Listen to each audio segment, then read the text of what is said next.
કેમ છો વાલા દોસ્તો? ચાલો તો હવે આપણે નાઇટ્રોજનયુક્ત કાર્બનિક સંયોજનોની અંદર એમાઇન સંયોજનો એટલે કે નાઇટ્રોજનયુક્ત કાર્બનિક સંયોજનોમાં એમાઇન સંયોજનો પ્રથમ આપણે સ્ટાર્ટ કરેલું. એની અંદર એમાઇન સંયોજનોની બનાવટ જોઈએ છે આપણે. એમાં પ્રાથમિક એમાઇનની ખાસ બનાવટ જોઈએ છે.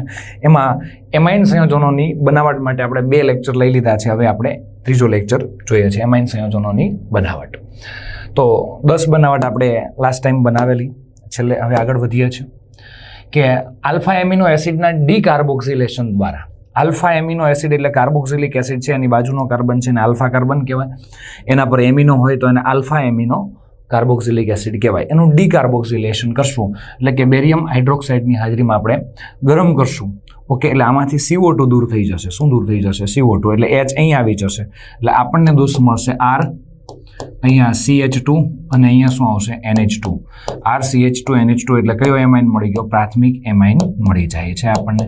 ઓકે, તો આપણે ડીકાર્બોક્સિલેશન કર્યું આલ્ફા એમિનો એસિડ. આ આલ્ફા પોઝિશન ઉપર એમિનો હતો, એવો કાર્બોક્સિલિક એસિડ હતો, અને આપણે ગરમ કર્યું. આમાંથી બહુ સિમ્પલ કામ છે, CO2 દૂર થઈ જશે એટલે આ H અહીંયા આવી જશે, CH2 થઈ જશે અને પ્રાથમિક એમાઇન મળશે. ચાલો, ક્લોરામાઇન અને ગ્રિડનાટ પ્રક્રિયકના દ્વિવિઘટન દ્વારા એમાઇન. ક્લોરામાઇન, જો ક્લોરામાઇન એટલે NH3 જે છે, NH3 માં આપણે NH3 જનરલી આમ લખીએ, આમ પણ લખી શકીએ. અહીંયા H લખીએ છીએ આપણે, બરાબર છે? તો H ની જગ્યાએ Cl આપ્યો છે એટલે Cl NH2, જેને ક્લોરામાઇન તરીકે ઓળખવામાં આવે છે. કોના તરીકે ઓળખવામાં આવે? ક્લોરામાઇન તરીકે ઓળખવામાં આવે છે. RMgX Cl અને NH2 આ તમને આપ્યો છે. આ ક્લોરામાઇન છે. ક્લોરામાઇનની અંદર Cl માઇનસ છે અને આ પ્લસ છે. આટલું યાદ રાખજો. હા, તમારા માટે આ કન્ફ્યુઝન વાળું છે, કોણ પ્લસ અને કોણ માઇનસ. તો ખરેખર આના બંધ તૂટે છે ત્યારે અહીંયા NH2 અને Cl વચ્ચે બંધ હોય તો આ બંધ તૂટે તો Cl જે છે માઇનસ બને અને NH2 શું બનશે? પ્લસ બનશે. હવે તમને ખબર છે ગ્રિડનાટ પ્રક્રિયક છે, એની અંદર દોસ્ત આપણે વાત થઈ ગઈ RMgX. આ જે છે +2 જે છે, આ માઇનસ છે અને આ પણ માઇનસ છે. તો માઇનસ ઉપર કોણ આક્રમણ કરશે? પ્લસ આક્રમણ કરશે. એટલે અહીંયા આ આક્રમણ કરશે એટલે RNH2 મળી જશે. RNH2 થઈ ગયું. RNH2 મળી ગયું. હવે જોજો બરાબર, Mgx અને Cl આ જે વધ્યું જે છે Mg સાથે એક વસ્તુ X ઓલરેડી જોડાયેલ હતો અને બીજો કોણ છે? Cl છે. બરાબર. એટલે આ બાય પ્રોડક્ટ છે, આ મેઇન પ્રોડક્ટ છે. આ પ્રાથમિક એમાઇન મળી ગયું આપણને. શું મળી ગયું? પ્રાથમિક એમાઇન. ચાલો, R તરીકે એક ઉદાહરણ લઈ લઈએ. R તરીકે આપણે C2H5 લઈ લઈએ. C2H5 અહીંયા આ માઇનસ અને આ પ્લસ NH2 આક્રમણ કરશે એટલે C2H5 એટલે શું લખી શકાય? CH3CH2 લખી શકાય. અને અહીંયા NH2 આવી જશે, NH2 અહીંયા આવી જશે અને Cl અહીંયાથી દૂર થઈ જશે એટલે અહીંયા આવશે Mg, અહીંયા X અને અહીંયા શું આવશે? Cl. થઈ ગયું. આટલી વસ્તુ તમે જોઈ શકો છો. તો આ NH2 આગળ આવી જાય છે અને CH3CH2 NH2 આવી જાય છે એટલે પ્રાથમિક એમાઇન મળી જાય. ક્લોરામાઇન એટલે Cl NH2 ક્લોરામાઇનનું દ્વિવિઘટન થાય છે, ગ્રિડનાટ પ્રક્રિયક સાથે જોડાય છે અને વિઘટન થાય છે. ચાલો, આઇસોસાયનાઇડ અને આઇસોસાયનેટના જળ વિભાજન. આઇસોસાયનાઇડ તો અત્યારે આપણે જોવાનું છે આઇસોસાયનાઇડ. આને આઇસોસાયનાઇડ તરીકે ઓળખવામાં આવે છે. Alkyl isocyanide. આ જે છે iso N triple bond C. ખરેખર એમ જો લખવું હોય તો અહીંયા પ્લસ આવે ચાર્જ અને અહીંયા માઇનસ. ટોટલ વીજભાર 0 છે એટલે લખવાની જરૂર નથી. RNC આલ્કાઇલ આઇસોસાયનાઇડ જે છે એમાંથી આ સાયનેટ વાળું હમણાં જોઈએ, આના પછીની સ્લાઇડની અંદર આપણે જોઈએ. આનું જળ વિભાજન કરીએ તો આપણને મળશે. જળ વિભાજન આપણે કરશું તો શું થશે? જો આનું જળ વિભાજન કરશું આપણે તો અહીંયાથી આપણે ભાગલા કરવાના છે આવી રીતે, બરાબર? પાણી વડે ભાગલા કરવાના છે. અહીંયા H આપશું, અહીંયા OH આપશું. ફરી પાછો અહીંયા H આપશું, અહીંયા OH આપશું. પાણીના કેટલા અણુ આપણે યુઝ કર્યા? 2 એસિડ ઉદ્દીપકની હાજરીમાં. અહીંયા શું મળી ગયો? RNH2 મળી ગયો. આ તમે જોઈ શકો RNH2 થઈ ગયું. RNH2 થઈ ગયો. હવે RNH2 અને અહીંયાથી આ C છે, OH એટલે HCOOH કહેવાય. શું કહેવાય? HCOOH એટલે બાય પ્રોડક્ટ કઈ મળે છે? HCOOH. અને અહીંયા કયો એમાઇન મળી જાય છે? પ્રાથમિક એમાઇન મળી જાય છે. કયો એમાઇન મળશે આપણને? દોસ્ત પ્રાથમિક એમાઇન મળી જાય છે. આ તમે જોઈ શકો છો. ચાલો, હવે સેમ કન્ડિશન અહીં આપેલું છે C2H5NC એટલે આ તમે જોઈ શકો આવી રીતે પણ લખી શકાય CH3CH2 N triple bond C. બરાબર છે? આ જે છે ઇથાઇલ આઇસોસાયનાઇડ. ઇથાઇલ આઇસોસાયનાઇડ જે છે એનું જળ વિભાજન કરશું દોસ્ત, એટલે અહીંયાથી બંધ તૂટશે, તમને ખબર છે આ બંધ તૂટશે, અહીંયા H, અહીંયા OH, અહીંયા H અને અહીંયા OH, એટલે CH3 CH2 NH2 મળી જશે દોસ્ત તમને, એટલે તમને અહીંયા મળશે CH3 CH2 NH2, ઓકે, અને પ્લસ ફોર્મિક એસિડ તો ખરો જ HCOOH, બહુ સિમ્પલ વાત છે. હવે R તરીકે અહીંયા શું લીધો હતો, C2H5 લીધો હતો, R તરીકે CH3 લીધો છે, બહુ સિમ્પલ વસ્તુ છે, R તરીકે CH3 લીધેલો છે, તો અહીંયા આવશે CH3,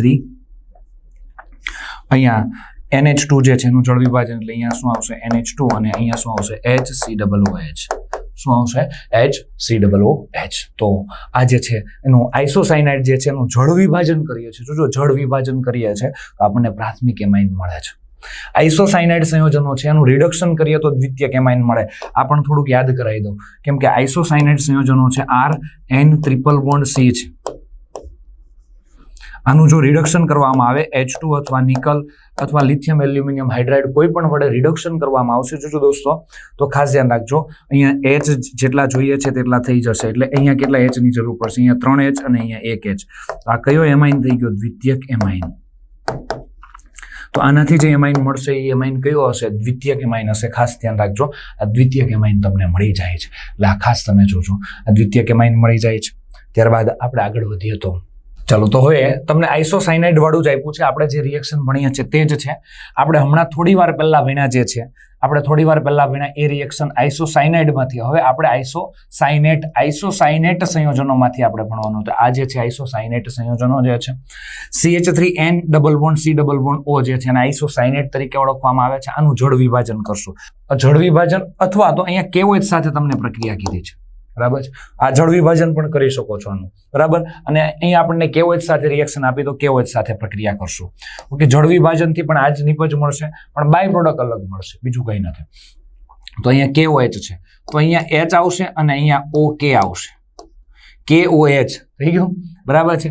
સેમ કન્ડિશન અહીંયા KH આવશે, H આવશે, H અહીંયા આવશે અને OK અહીંયા આવશે, OK અહીંયા આવશે, થઈ ગયું. એટલે અહીંયા તમને મળશે K2CO3, આ જે નિપજ મળે છે એ કઈ નિપજ છે, K2CO3, આ જે નિપજ જે છે એટલે બાય પ્રોડક્ટ જે છે દોસ્ત એ કઈ હશે, K2CO3, બરાબર છે. આ મળ્યું તે શું મળ્યું, CH3NH2 તમને મળી જાય છે, CH3NH2, એટલે અહીંયા લખી દઉં CH3NH2, થઈ ગયું. એટલે પ્રાથમિક એમાઇન મળી જાય. સેમ કન્ડિશન અહીંયાથી ભાગલા પાડી દેવાના, અહીંયા H, અહીંયા H, અહીંયા KO એટલે અહીંયા શું લખશો, OK, અહીંયા પણ OK. તો અહીંયા શું મળશે તમને, C2H5 સાથે NH2 અને પ્લસ K2CO3, K2 પ્રાથમિક એમાઇન મળી ગયો. શું મળી ગયો, પ્રાથમિક એમાઇન મળી ગયો. ચાલો દોસ્ત, એના પછી સ્મિટ પ્રક્રિયા. કઈ પ્રક્રિયા, સ્મિટ, કે એનાથી આપણે પ્રાથમિક એમાઇન બનાવશું, પણ થોડીક અલગ છે. આની કઈ રીતે બને છે એ પણ લઈએ, પણ પહેલા મેઇન રિએક્શન શું થાય છે એ સમજી લઈએ. એસિડ છે, ખરેખર એસિડ કયો છે, કાર્બોક્સિલિક એસિડ, અને N3H ને હાઇડ્રેઝોઇક એસિડ તરીકે ઓળખવામાં આવે. N3H જે છે એનું નામ શું છે, હાઇડ્રેઝોઇક એસિડ જે છે, હાઇડ્રેઝોઇક એસિડ. હવે તમારે કામ કેટલું કરવાનું છે એ હું કહું, અહીંયાથી COOH જે છે ને એને ડિલીટ મારી દેવાનો છે અને તેની જગ્યાએ NH2 લગાડી દેવાનો છે, RNH2, બરાબર છે, RNH2 પ્લસ અહીંયાથી N2 અને CO2 દૂર થઈ જશે. હવે આ બધું કઈ રીતે આવ્યું એ હમણાં જોઈએ આપણે, ઓકે, પણ ટૂંકમાં આટલું યાદ રાખો એટલે તમને ફટાફટ યાદ રહી જાય. આપણે એક COOH જે છે ટપકાવી દેવાનો છે અને એની જગ્યાએ શું લગાવી દેવાનું, NH2. આમાં N3 હતા, એક N અહીંયા આવી ગયો એટલે કેટલા N વધ્યા, 2, એટલે N2 થઈ ગયો અને અહીંયાથી શું દૂર કર્યું, CO2, એટલે CO2 થઈ ગયો, બરાબર.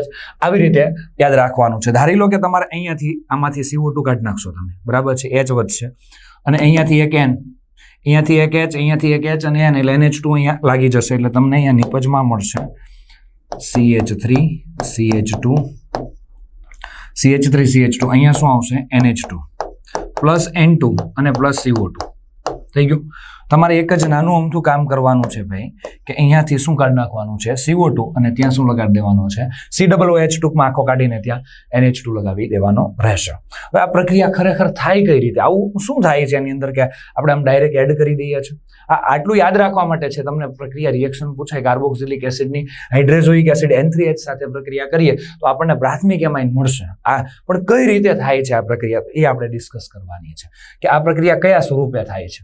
જોજો બરાબર, આઇસોસાયનેટ મળે છે, આ આઇસોસાયનેટ છે, એ મળે છે તો કઈ રીતે મળે છે? જો પહેલા શરૂઆત છે પ્રક્રિયાની શરૂઆત છે એટલે તમને ખબર છે કાર્બોક્સિલિક એસિડ અને N3H છે. તો આમાંથી પાણી દૂર થઈ જશે. પહેલા અહીંયાથી OH અને અહીંયાથી H પાણી દૂર કરી નાખ્યા. શું મળ્યું? ચાલો તમને અહીંયા મળશે RC ડબલ બોન્ડ O અને N3. શું મળશે આપણને? N3 ને કેમ લખાય? આ N3 જે છે એ અહીંયા આવી જશે, તમને ખબર છે. C ડબલ બોન્ડ O અને N3 એટલે N single one N triple bond N. આ રીતે મળ્યું. હવે આમાંથી પાછો N2 દૂર થઈ જશે, -N2. આપણે ગરમ કરીએ છીએ એટલે શું દૂર થઈ જશે? N2 દૂર થઈ જશે આની અંદરથી. આ N2 રિમૂવ થઈ જશે. ચાલો N2 દૂર થઈ જશે તો અહીંયા શું વધશે?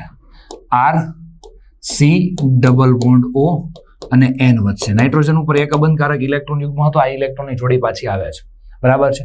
અહીંયાથી N2 દૂર થઈ જાય છે. હવે બને છે એવું કે આની અંદર પુનઃરચના થાય છે. શું થાય છે? પુનઃરચના થાય છે. એટલે કે પુનઃરચના એટલે શું થશે? આ પુનઃરચના થશે તો આ R જે છે એ અહીંયા આવી જશે. એક મિનિટ, આ R વાળો ભાગ જે છે, R વાળો ભાગ જે છે એ અહીંયા આવી જશે. R વાળો ભાગ એટલે ખરેખર RCON3 જે છે એ મેં અહીંયા લખી દીધો. RCON3 જે છે એની આપણે પ્રક્રિયા કરી એટલે આપણને શું મળ્યું? અહીંયા હજુ એકવાર ફરી એક વખત લખી દઉં છું. આ જે મળી ગયું છે RCON3 અહીંયા છે. RCON3 ને આપણે પ્રક્રિયા C6H5ClCl3 અને કર્ટીયસ પુનર્વિન્યાસ એટલે ફરી વખત અહીંયા જોડાય છે. એટલે એ કર્ટીયસ પુનર્વિન્યાસ થઈ અને તમને છેલ્લે પ્રોડક્ટ મળે છે RN double bond C double bond O. બરાબર. આ RCON3 જે છે એ અહીંયા લખેલો છે એ જ છે. ખરેખર તો RCON3 અહીંયા લખ્યો છે. RCON3 આ જે છે અહીંયા લખ્યો છે. એને ગરમ કર્યા છે એટલે પહેલા N2 દૂર થાય. N2 દૂર થાય પછી આ R અહીંયા જતો રહે, પુનર્વિન્યાસ થઈ જાય. એક જગ્યાએથી બીજી જગ્યાએ આલ્કાઇલ સમૂહ કાર્બન પરથી ક્યાં જતો રહે? નાઇટ્રોજન પર જતો રહે છે. એટલે આલ્કાઇલ સમૂહ જે છે અહીંયાથી અહીંયા જતો રહે. વચ્ચેની પ્રોડક્ટ લખવી હોય તો લખી દો RC ડબલ બોન્ડ O. અહીંયા શું આવે છે? N અને અહીંયા R.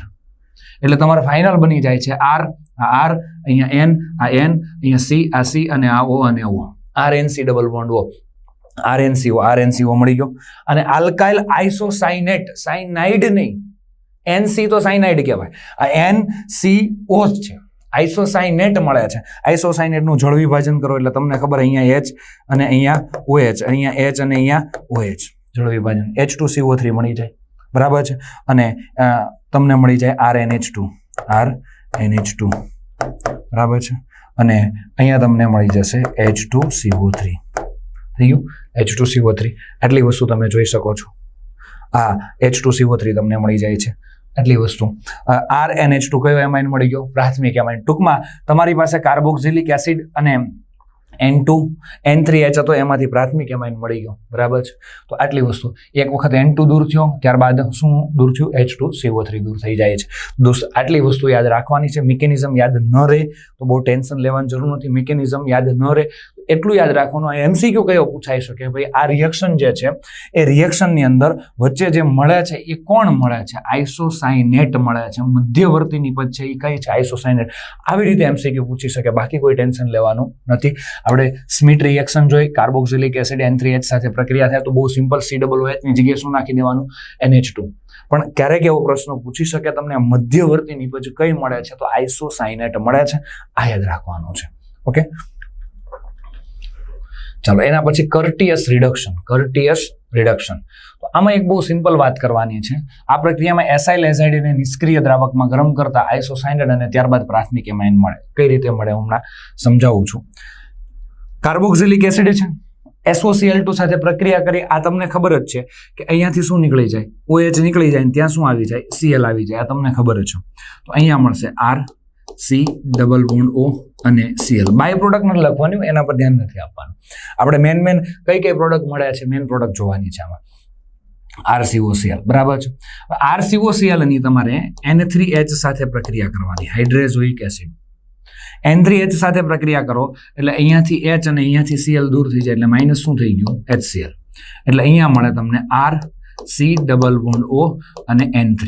હવે આ તો ખબર જ છે આની કઈ રીતે રિએક્શન કરવી. આને બીજી વખત હું લખું તો કઈ રીતે લખી શકાય? RC double bond O N single બને N ટ્રિપલ બોન્ડ N. આ થઈ ગયું. આ રીતે તમે લખી શકો છો. હવે આમાંથી કઈ વસ્તુ દૂર થઈ જાય તમને ખબર છે, N2 દૂર થઈ જાય. જો N2 દૂર થઈ જશે તો અહીંયા શું વધશે, અહીંયાથી N2 માઇનસ N2. જો આને ગરમ કરશો તો N2 દૂર થઈ જશે એટલે વધશે તમને RC ડબલ બોન્ડ O અને N. આનું પુનઃરચના થાય, આની પુનઃરચના થાય એટલે તમને ખબર જ છે પુનઃરચના થશે એટલે શું મળશે. ચાલો પુનઃરચના થશે એટલે R જે છે એ અહીંયા આવી જશે એટલે RnCO મળશે. તમને ખબર છે RnCO મળશે એટલે RN double bond C double bond O. એટલે N સાથે R જતો રહે એટલે પહેલા R આવે પછી N આવે, પહેલા R પછી N પછી C અને પછી O મળે છે. આનું તમારે NaOH સાથે પ્રક્રિયા કરો અથવા જળ વિભાજન કરો. NaOH સાથે ધારો કે હું પ્રક્રિયા કરાવી દઉં છું આની. જો NaOH સાથે પ્રક્રિયા કરીએ તો NaOH ના કેટલા અણુ લેવા પડશે? 2. NaOH, KOH, પાણી કોઈ પણ સાથે પ્રક્રિયા કરી શકો છો. તો આની અહીંયાથી બંધ તૂટી જાય તો અહીંયા H આવશે, અહીંયા H આવશે, અહીંયા ONA આવશે, અહીંયા પણ ONA આવશે. ONA એટલે અહીંયા શું થઈ ગયું? Na2CO3, Na2CO3, RNH2 મળી ગયો. એટલે તમને નિપજ કઈ મળશે? RNH2 અને પ્લસ શું મળશે? Na2CO3. બરાબર છે. એટલે આ પ્રાથમિક એમાઇન તમને મળી જાય છે. આઇસોસાયનેટ વચ્ચે મળે છે ને એમાંથી શું મળે છે? પ્રાથમિક એમાઇન. આ કઈ પ્રક્રિયા થઈ? કર્ટિયસ રિડક્શન. બહુ સિમ્પલ વાત કરી. SOCl2 સાથે એટલે OH કાઢીને Cl નાખો, N3H સાથે Cl કાઢીને N3 નાખો, N3 માંથી N2 નીકળી જાય એટલે આટલું વધે. અને પુનઃરચના થઈ એટલે આઇસોસાયનેટ મળ્યો, RnCO મળ્યો. RnCO નું રિડક્શન જળ વિભાજન કરો અથવા તો NaOH સાથે અથવા KOH સાથે કોઈ પણ સાથે પ્રક્રિયા કરો છો તો તમને પ્રાથમિક એમાઇન મળી જાય છે. બરાબર. અને બાય પ્રોડક્ટ NaOH લીધો તો એટલે બાય પ્રોડક્ટ કઈ મળી? Na2CO3 મળે છે. ચલો ત્યારબાદ બહુ સિમ્પલ રિએક્શન છે આલ્કિન સાથે એમોનિયાની પ્રક્રિયા દ્વારા એમાઇન. આલ્કિન સાથે એમોનિયાની પ્રક્રિયા દ્વારા એમાઇનની વાત કરીએ છીએ તો એમોનિયા સાથે પ્રક્રિયા કરીએ એટલે બહુ સિમ્પલ વસ્તુ જે છે આ NH2 અને અહીંયા શું આવશે? H ammonia. એટલે એક જગ્યાએ H જશે અને એક જગ્યાએ શું જશે? NH2 બંધ તૂટી જશે એટલે તમને મળશે અહીંયા CH3 CH2 NH2 CH3 CH2 NH2. Cobalt ઉદ્દીપકની હાજરીમાં 450 સેલ્સિયસ તાપમાને 20 વાતાવરણ દબાણે પ્રક્રિયા કરીએ છીએ. ઓકે, એટલે એક જગ્યાએ H જાય એક જગ્યાએ NH2 જશે, પ્રાથમિક એમાઇન મળી જશે. ચલો બેકમેન પુનર્વિન્યાસ. બેકમેન પુનર્વિન્યાસ પણ અગત્યની રિએક્શન છે. પહેલા એની કોમન રિએક્શન હું તમને જરાક આપી દઉં છું કઈ રીતના થાય છે, શું કરવાનું છે આપણે એની અંદર તે. જો ઉદાહરણ તરીકે તમારી પાસે R C double bond O અને R હોય તો આની પ્રક્રિયા જે છે થતા કઈ રીતે નિપજ કઈ રીતે મળશે? આની પ્રક્રિયા દોસ્ત તમારે કરવાની છે. આની પ્રક્રિયા આપણે કરશું NH2OH અને H+ અને PCl5 અથવા PCl5 ની જગ્યાએ શું વાપરી શકો? H2SO4. બરાબર છે. આવું કોઈ પણ SOCl2 વાપરી શકો છો. આની સાથે પ્રક્રિયા કરવામાં આવે છે એટલે બહુ સિમ્પલ કામ થઈ જાય છે. અહીંયા વચ્ચેના ભાગમાં R C double bond O અને અહીંયા આવે છે R અને વચ્ચેના ભાગમાં જે છે NH એડ થઈ જશે. NH ખરેખર તો ટૂંકમાં તમે યાદ રાખશો તો આ રીતે રિએક્શન થશે એટલે R C double bond O NH અને અહીંયા શું થશે? R. વચ્ચેના ભાગમાં બહુ સાદી રીતે તમે યાદ રાખો તો કાર્બોનિલ સમૂહ છે એની બાજુમાં શું લાગી ગયું? NH. હવે આ રિએક્શન કઈ રીતે થાય છે એની આપણે મિકેનિઝમ જોઈએ કઈ રીતે થશે તે. ખરેખર જો છે આ તમને ખબર છે કે RCO એને આપણે આ રીતે પણ લખી શકીએ, C ડબલ બોન્ડ O, અહીંયા આવશે R અને અહીંયા R. આની NH2OH સાથે રિએક્શન થાય એટલે તમને ખબર છે 12મા ચેપ્ટરની અંદર આપણે ભણી ગયા એ રીતે રિએક્શન થશે કે 12મા ચેપ્ટરમાં આપણે ભણી ગયા છીએ કે આ કાર્બોનિલ સમૂહ જે છે NH2OH સાથે પ્રક્રિયા થશે એટલે અહીંયા C, અહીંયા આવશે R, અહીંયા આવશે R. અહીંયા આવશે ડબલ બોન્ડ અને N. તમને ખબર છે અહીંયા NH2Z સાથે પ્રક્રિયા કરતા ખબર છે ને? NH2Z Z સાથે Z તરીકે શું છે? OH. એટલે અહીંયા N લાગશે અને Z તરીકે અહીંયા શું લાગશે? OH. બરાબર. આમાં પુનઃરચના થઈ અને પછી પુનઃરચના થઈને આ નિપજ બની મળી જશે તમને. અહીંયા પુનઃરચના થાય છે, પાણીનો અણુ દૂર થાય છે અને આ તમને નિપજ એટલે કે પહેલા આની સાથે પ્રક્રિયા કરીને પછી આની તમે પ્રક્રિયા જે કરો છો એ પ્રક્રિયા તમે H+ અને PCl5 સાથે પ્રક્રિયા કરવામાં આવે. બરાબર છે. તો પુનઃરચના થઈ એટલે આ R જે છે અહીંયાથી આ પુનઃરચના થઈ આ આર જે છે નાઇટ્રોજન પર એટેક કરે, ઓક્સિજન અહીંયા આવી જશે, પુનઃરચના થઈને અહીંયા NH વચ્ચે એન્ટર થઈ જશે. પણ ટૂંકમાં જે છે તમારે આ યાદ રાખવાનું છે, પહેલા આ NH2OH સાથે પ્રક્રિયા થાય એટલે ઓક્ઝાઇમ મળે છે. આ ઓક્ઝાઇમની તમને ખબર હશે, અને ઓક્ઝાઇમ પછી આ મળે છે. ફોર એક્ઝામ્પલ, બહુ એક સિમ્પલ ઉદાહરણ હું તમને આપું જેથી તમને વધારે ખ્યાલ આવે કે ધારી લો કે RC ડબલ બોન્ડ O છે, એની તમે પ્રક્રિયા કરો છો NH2OH સાથે, NH2OH સાથે પ્રક્રિયા કરો છો. NH2OH સાથે પ્રક્રિયા કરો છો એટલે આ કોન્સેપ્ટના આધારે NH2 એટલે NH2 જે છે અને Z તરીકે શું છે OH, એટલે અહીંયા ડબલ બોન્ડ શું આવશે N અને અહીંયા શું આવશે OH. બરાબર છે. આની તમે રિએક્શન કરશો કોની સાથે? H+ અને PCl5 સાથે, અથવા તો અહીંયા H2SO4 તમે યુઝ કરી શકો છો.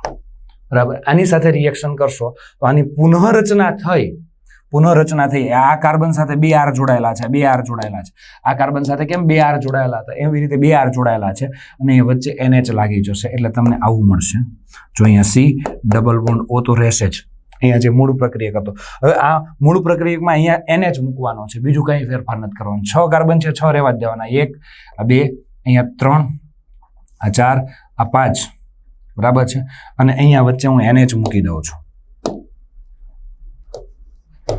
NH. બરાબર છે.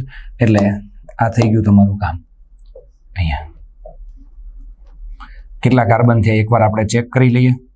કાર્બનની 1 2 3 4 5 અને 6 અહીંયા પણ કાર્બન છે, અહીંયા પણ શું છે કાર્બન જે છે, એટલે આ જે છે થઈ ગયું. બરાબર છે. એટલે વચ્ચે NH એડ કરી દેવાનો છે તમારે. અહીંયા CO જે છે આટલા ભાગની અંદર અહીંયા શું કરી દેવાનો? NH એડ કરી દેવાનો છે એટલે તમારું કામ થઈ ગયું. એટલે કાર્બોનિલ સમૂહમાંથી એટલે કે કીટોનમાંથી એમાઇડ મળશે. કીટોનમાંથી શું મળશે? એમાઇડ. એક NH વચ્ચે એડ કરી દેવાનો રહેશે. બહુ ટૂંકમાં વાત છે પણ ઘણી વખત અહીંયાથી રિએક્શન સ્ટાર્ટ થાય છે. એટલે આ જે બેકમેન પુનર્વિન્યાસ જે છે કીટોનમાંથી શું મળે તમને? એમાઇડ મળે. આટલું તમારે યાદ રાખવાનું રહેશે દોસ્તો. કીટોનમાંથી એમાઇડ મળે છે. આ જો વચ્ચેના સ્ટેપથી તમને રિએક્શન આપી શકે છે ઘણી વખત. આ ઓક્ઝાઇમ મેળવવા છે. ઓક્ઝાઇમ ખરેખર શરૂઆતનો પ્રક્રિયક કયો છે એ તમને ન પણ આપ્યો હોય, એ આપણે જાતે વિચારવાનો હોય. આનો શરૂઆતનો પ્રક્રિયક કયો હશે? ધારી લો કે R C double bond O અને R. આની કોની સાથે પ્રક્રિયા કરી હોય? NH2OH સાથે. એટલે તો આ મેળવ્યો હોય. હવે અહીંયાથી રિએક્શન તમને પૂછે છે. ખ્યાલ આવ્યો? બહુ સિમ્પલ વસ્તુ જે છે, કેમ કે અહીંયાથી ઓક્સિજન કાઢી નાખો, અહીંયાથી OH કાઢી નાખો, એટલે કે OH જે છે પેલા પાણી સાથે જોડાઈ જાય છે, રિએક્શન થાય. તમને ખબર છે આ કોન્સેપ્ટ વાળી. બરાબર છે. C ડબલ બોન્ડ O, આની તમે NH2Z સાથે પ્રક્રિયા કરો છો, NH2Z સાથે, એટલે અહીંયા તમને ફાઇનલ પ્રોડક્ટ મળે છે. અહીંયા શું મળે છે? N, અને અહીંયા શું મળે છે? OH. એટલે અહીંયા N આવી ગયો, અહીંયા O ની જગ્યાએ N આવી ગયો, અને અહીંયા શું આવી ગયો? OH આવી ગયો. હવે આની H+ અને PCl5 અને H2O સાથે પ્રક્રિયા કરવામાં આવે તો આ જે પ્રક્રિયક હતો, મૂળ પ્રક્રિયક હતો RCOR, એટલે R પછી આ CO અને R, આટલો મૂળ પ્રક્રિયક હતો RCOR. એમાં વચ્ચે શું એડ કરી દીધો? બોલો. NH એડ કરી દીધો. વચ્ચે શું એડ કરી દીધો? NH એડ કરી દીધો છે. બહુ સિમ્પલ વસ્તુ છે. સેમ કન્ડિશન જો અહીંયા તમે જોઈ શકો. આનો મૂળ પ્રક્રિયક કયો હશે? ચલો, આનો મૂળ પ્રક્રિયક કયો હશે? એક બાજુ CH3 છે, C ડબલ બોન્ડ O અને ફિનાઇલ છે. બરાબર ને? ફિનાઇલ છે. આવી રીતે છે. આમ ઊંધો તમને લખેલો છે તો ઊંધો હું તમને બતાવી દઉં. જો અહીંયા શું લખેલું છે? આનો મૂળ પ્રક્રિયક જે છે અહીંયા બેન્ઝીન પહેલા, અહીંયા શું આવશે? C ડબલ બોન્ડ O અને અહીંયા શું આવશે? CH3. થઈ ગયું. એટલે CH3 થઈ ગયું. હવે આની પ્રક્રિયા કરો છો તો આ 2 આલ્કાઇલ સમૂહ છે, અહીં આની પ્રક્રિયા કોની સાથે પ્રક્રિયા કરવાની? NH2OH સાથે. NH2OH સાથે કરી એટલે અહીંયા O ની જગ્યાએ શું આવી ગયું? N આવી ગયું. અને પછી એની સાથે શું જોડાઈ ગયું? OH જોડાઈ ગયું. OH જોડાઈ ગયું, એની PCl5 અને સાથે પ્રક્રિયા કરી એટલે શું આવી ગયું? NH. તો આ પ્રક્રિયક અને નિપજ જો ફેરફાર શું છે? આ benzene C double bond O, C double bond O, અહીંયા CH3, અહીંયા CH3, ખાલી વચ્ચે શું એડ કરી દીધું છે? NH. હમણાં વાત કરી તે જ. હા, હવે જો વધારે પ્રક્રિયા થાય, વધારે એનું જળ વિભાજન કરવામાં આવે તો થશે પ્રક્રિયા આગળ. એનું જળ વિભાજન થઈ જાય, અહીંયા OH આવે, અહીંયા શું આવે? H. અહીંયા OH એટલે અહીંયા OH આવી ગયો, કાર્બોક્સિલિક એસિડ. અહીંયા H આવ્યો એટલે CH3 NH2 એમાઇન મળી ગયું. એ થશે. પણ મેઇન પ્રોડક્ટ આ છે આપણી. એટલે એમાઇડ મળે. કીટોનમાંથી શું મળે? એમાઇડ મળે જે છે. આ કઈ પ્રક્રિયા થઈ? બેકમેન પુનર્વિન્યાસ પ્રક્રિયા થઈ. ચાલો, એના પછીની લ્યુસન પ્રક્રિયા જે છે, લુસન પ્રક્રિયા એકવાર જોવી હોય તો જોઈ શકો છો. એટલે બધી ખાસ અગત્યની નથી, તમારામાં નજર ફરી જાય એટલા માટે જે છે. RCO, NH અને OH જે છે હાઇડ્રેક્ઝામિક એસિડ જે છે, હાઇડ્રેક્ઝામિક એસિડ જે છે એની H+ સાથે આપણે પ્રક્રિયા કરશું તો આની અંદરથી પુનઃરચના થઈ. પાણીનું અણુ દૂર થઈ જાય, અહીંયાથી H અને OH દૂર થઈ જાય, આ R જે છે અહીંયા આવી જાય, એટલે R double bond N double bond O એટલે આઇસોસાયનેટ મળે. આઇસોસાયનેટનું જળ વિભાજન કરીએ એટલે અહીંયા H, અહીંયા OH, અહીંયા H અને અહીંયા OH એટલે પ્રાથમિક એમાઇન મળે. તમને ખબર છે આ પ્રાથમિક એમાઇન. આઇસોસાયનેટનું જળ વિભાજન કરો એટલે શું મળે? પ્રાથમિક એમાઇન. પણ આ હાઇડ્રોક્સામિક એસિડ જે છે એની સાથે H+ ની પ્રક્રિયા કરીએ, ત્યારબાદ આની પ્રક્રિયા કરશું OH- એટલે એમાંથી આઇસોસાયનેટ મળશે ને એમાંથી શું મળી છે તમને? પ્રાથમિક એમાઇન. આનું જળ વિભાજન કરો, NaOH સાથે પ્રક્રિયા કરો. NaOH એટલે એમાંથી OH- લખ્યો છે. ખ્યાલ આવ્યો? એકવાર નજર ફરી જાય એટલા માટે છે. એટલી બધી ખાસ અગત્યની રિએક્શન નથી, પણ કોઈ રિએક્શન બાકી ન રહી જાય એટલા માટે આપણે લઈ લીધી છે. બરાબર. આની પ્રક્રિયા કરો, SOCl2 સાથે પ્રક્રિયા કરો. તો અહીંયા SOCl2 જે છે એટલે પહેલાં જો આમાંથી શું દૂર થઈ જાય? SOCl2 જે છે એટલે આમાંથી SO2 દૂર થઈ જાય, એટલે અહીંયાથી O એટલે શું નીકળી ગયું? SO2. હવે Cl કેટલા છે? 2. તો એક Cl આની સાથે ને એક Cl આની સાથે, એટલે 2 HCl દૂર થઈ જાય. અહીંયા કેટલા લખી દેવાના? 2. ટૂંકમાં આ બધું દૂર થઈ જાય, આ બધું ડિલીટ થઈ જાય. બરાબર છે. આની અહીંયા R આવી જાય એટલે RNCO મળી જાય. RNCO મળી જાય આઇસોસાયનેટ. એનું જળ વિભાજન કરો તમે, તમને પ્રાથમિક એમાઇન મળી જાય છે. તમને ખબર છે. બરાબર. કાર્બોક્સિલિક એસિડની SOCl2 સાથે Cl મળે ને એની NH2OH સાથે પ્રક્રિયા કરો એટલે અહીંયાથી આ Cl નીકળી જાય ને NH2OH મળે છે. હાઇડ્રોક્સામિક એસિડ કઈ રીતે મળે એની વાત કીધી. કન્ફ્યુઝન હોય તમને કે ભાઈ આ હાઇડ્રોક્સામિક એસિડ કઈ રીતે મળે, તો હાઇડ્રોક્સામિક એસિડ કાર્બોક્સિલિક એસિડની SOCl2 સાથે પ્રક્રિયા કરો એટલે તમને ખબર OH નીકળીને શું મળે? Cl. અને એની NH2OH સાથે પ્રક્રિયા કરો. કોની સાથે પ્રક્રિયા કરો? NH2OH સાથે પ્રક્રિયા કરવામાં આવે છે. એટલે અહીંયા તમને NH અને OH, આમાંથી ખાલી એક H અને એક Cl એટલે માઇનસ શું નીકળી જાય? HCl. એટલે હાઇડ્રોક્સામિક એસિડ મળે. આ હાઇડ્રોક્સામિક એસિડમાંથી H+ સાથે પ્રક્રિયા કરો, પાણી નીકળી જાય, પુનઃરચના થાય અને આઇસોસાયનેટ મળે. ને આઇસોસાયનેટમાંથી શું મળે? એમાઇન મળે છે. ખ્યાલ આવ્યો? એટલે આ લુસન પ્રક્રિયા જે છે એટલી બધી, પણ બેકમેન રિએક્શન અગત્યની છે, ખાસ યાદ રાખજો. બાકી ટેક્સ્ટબુકની રિએક્શન જે છે એ સૌથી વધારે, ટેક્સ્ટબુકવાળી રિએક્શન સૌથી વધારે મોસ્ટ ઇમ્પોર્ટન્ટ છે. આ વધારાની રિએક્શન જે છે એ પણ ખાસ કરવાની છે, પણ વધારે જે છે CBSEમાં આપેલી છે એમાંથી પૂછાય છે રિએક્શન.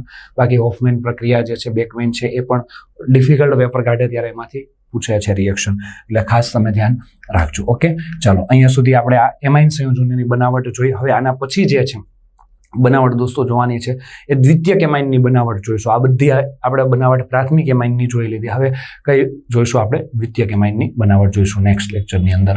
ઓકે, ચાલો, થેન્ક યુ.